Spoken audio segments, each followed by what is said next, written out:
pandemia do novo coronavírus trouxe para os brasileiros mudança de hábitos, mas mudança também no vocabulário.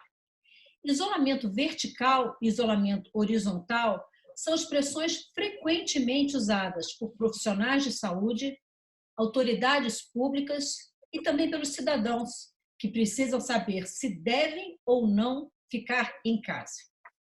No Câmara Debate, que começa agora, eu trato da flexibilização do isolamento social, que já é uma realidade em cerca de 10 estados brasileiros. Eu recebo para esse debate os deputados Mário Heringer, do PDT de Minas Gerais, e Coronel Girão, do PSL do Rio Grande do Norte. Senhores, obrigada por ter aceitado o nosso convite para esse tema que, como eu falei na abertura, a gente ouve falar todos os dias, frequentemente, no noticiário, a gente lê, a gente ouve, o tempo todo falando sobre isso. E, deputado Mário Heringer, eu começo com o senhor. A gente vê, basicamente, dois grupos em torno desse tema, né? Os infectologistas, que defendem cautela nesses planos de abertura, de retomada das atividades, e as pessoas que têm uma preocupação justa, com a questão econômica, que acham que esse achatamento da curva já sinaliza que pode haver a flexibilização e a retomada progressiva das atividades econômicas. Eu queria saber a sua opinião em relação a esse tema.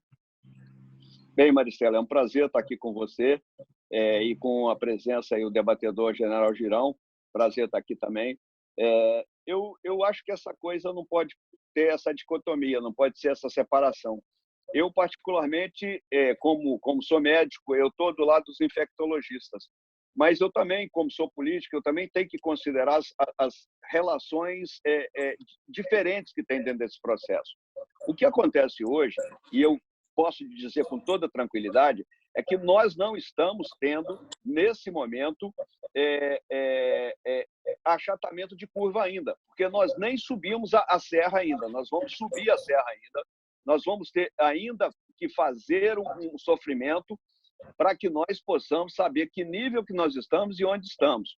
Eventualmente, algumas cidades do interior ainda não foram atingidas por esse vírus. E o Brasil não é um país do tamanho da Itália, da França, da Espanha ou dos Estados Unidos. Aliás, desculpa, os Estados Unidos não está bem nesse negócio, e da Inglaterra. Nós somos um país continental. Então, nós temos esses países todos dentro de uma conjuntura e essa contaminação nossa, ela vai ser por contiguidade e num tempo diferente. Nós vamos ter pico em São Paulo, pico no Rio, pico no Ceará, como está tendo, enquanto outros estados não têm esse pico todo. Mas esse pico poderá chegar a todos os estados. Então, eu acho de bom senso que nós continuemos mais um tempo, porque nós tivemos a oportunidade de começar cedo a nossa quarentena. O que está nos segurando até agora é isso, porque eu não vi, e aqui não é ataque a nenhum governo, nem estadual, nem federal, de estado nenhum, eu não vi ninguém, absolutamente ninguém, aproveitar esse tempo e se prevenir de maneira adequada para que nós não tenhamos problemas maiores. Nós poderíamos há muito mais tempo ter comprado equipamentos de proteção individual, poderíamos ter muito mais tempo ter comprado os respiradores, nós poderíamos ter feito, não fizemos. Nós tivemos a oportunidade de fazer e não fizemos. Então, particularmente, eu acho que essas decisões deverão ser tomadas setorialmente, de tempo em tempo, baseado na informação, que eu perfeitamente sei que vai morrer muita gente, já está morrendo muita gente. Nós temos uma subnotificação no Brasil, não por culpa de ninguém, é porque o Brasil não tem uma estrutura organizada para fazer essas notificações adequadamente. Então, o que acontece nesse momento para a gente é exatamente que nós precisamos de pensar que caldo de galinha não faz mal a ninguém. Vamos ter calma e não vamos fazer besteira. Deputado General Girão, eu gostaria de ouvir a sua opinião em relação a essa questão do isolamento, se já é de fato o momento de flexibilizar esse isolamento, qual a sua avaliação?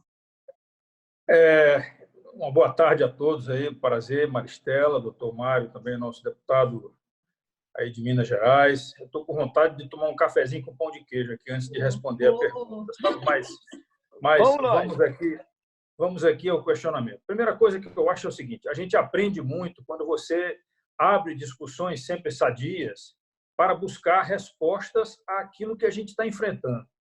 Eu morei no exterior, eu sou nordestino, morei muito tempo na Amazônia também, sou um cara que conhece bem o Brasil por conta da atividade militar. Então, nós sabemos que existem vários Brasis dentro do Brasil, né? Agora, nesse problema da pandemia do Covid-19, nós descobrimos que alguns locais estão com uma situação muito mais grave do que outros. E isso daí é que me leva a, primeiro, a pandemia, a quantidade de infectados, a quantidade de óbitos, isso não é uma equação matemática. Eu concordei muito com o que o doutor Mário falou, não é equação matemática. A gente vai ter ainda, chegando no ápice da curva, e vamos ver quanto tempo vamos ficar nessa parte mais alta, e depois a tendência é regredir, porque mais gente estará infectada e mais, assim como eu também, eu acredito sim com anticorpos para poder reagir a novas mutações do vírus que venham a surgir.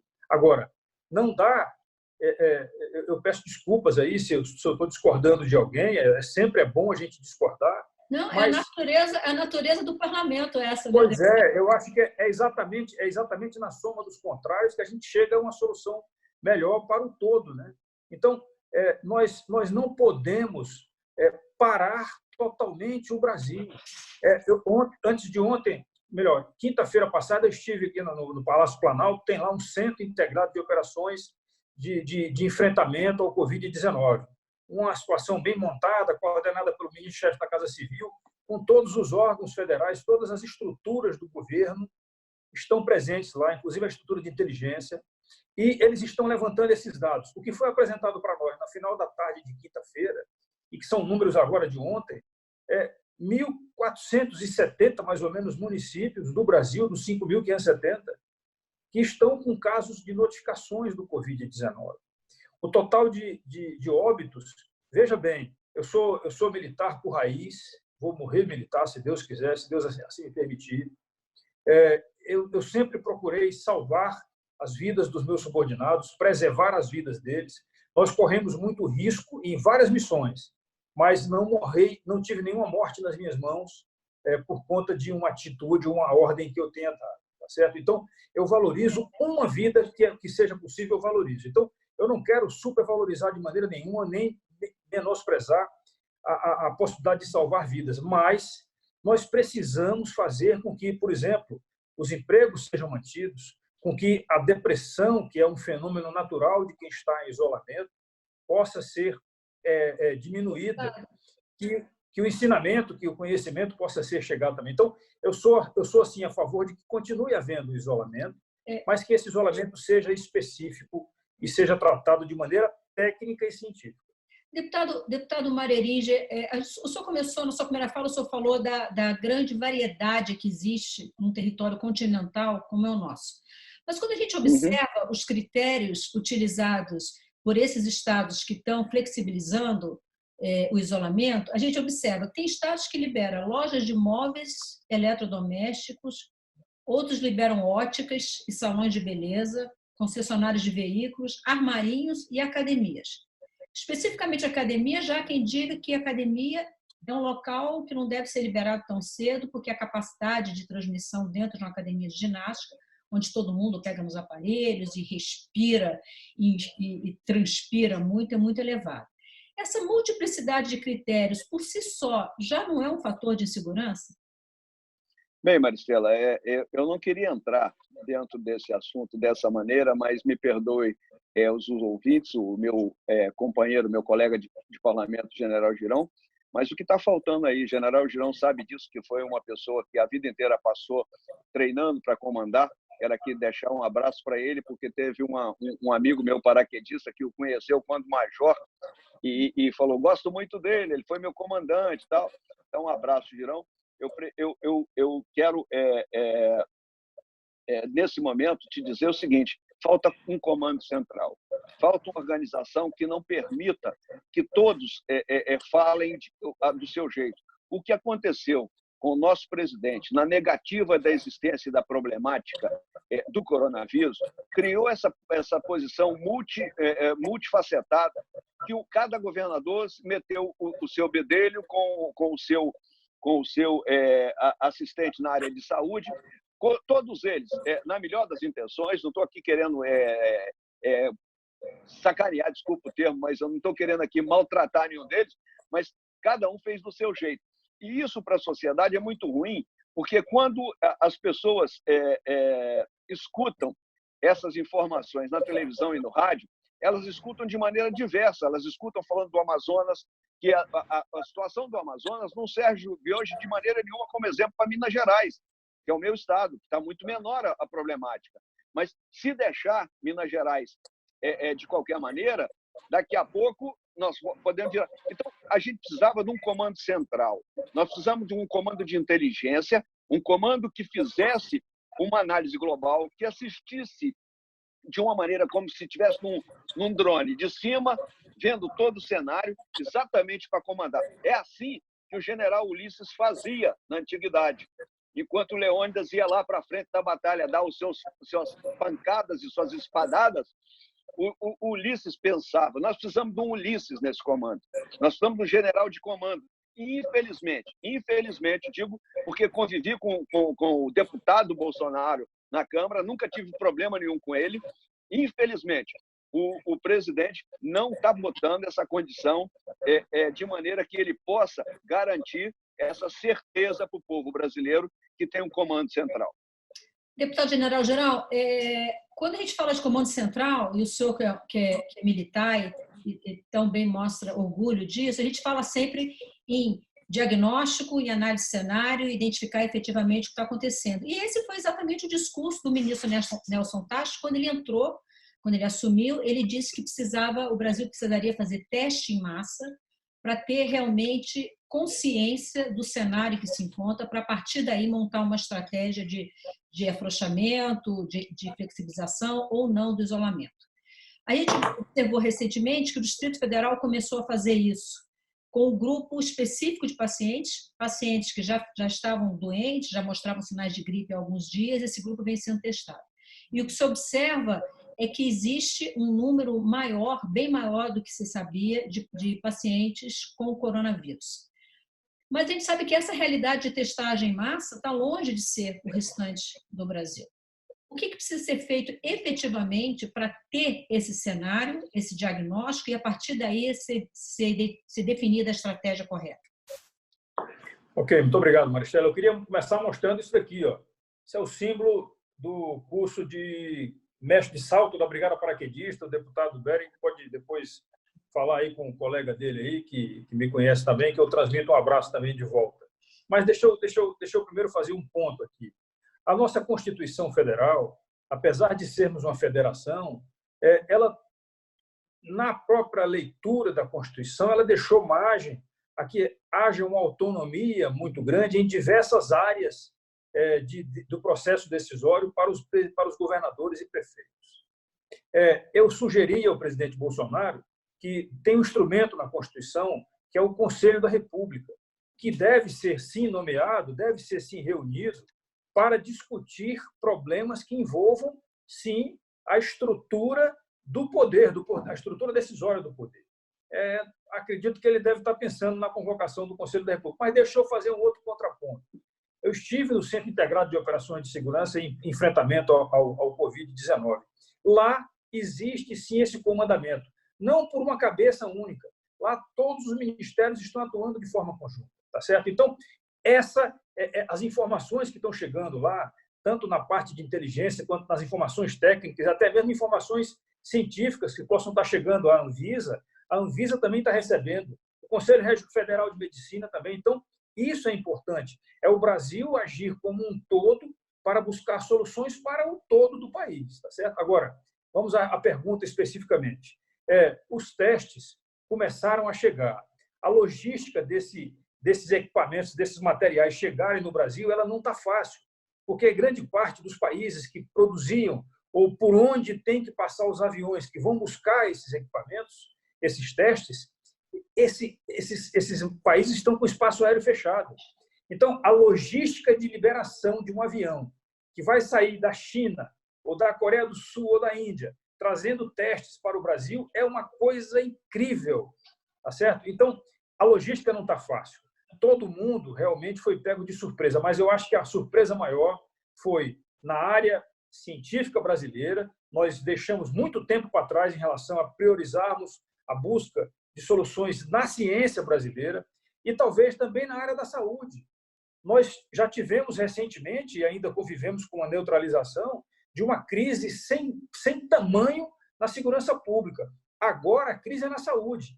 Talvez agora, ao invés de construir estádios, que hoje estão sendo usados para colocar hospitais de campanha, a gente tem que construir hospitais, aparelhar esses hospitais. Tá certo? Então, os testes, eu acredito que eles já estão sendo comprados.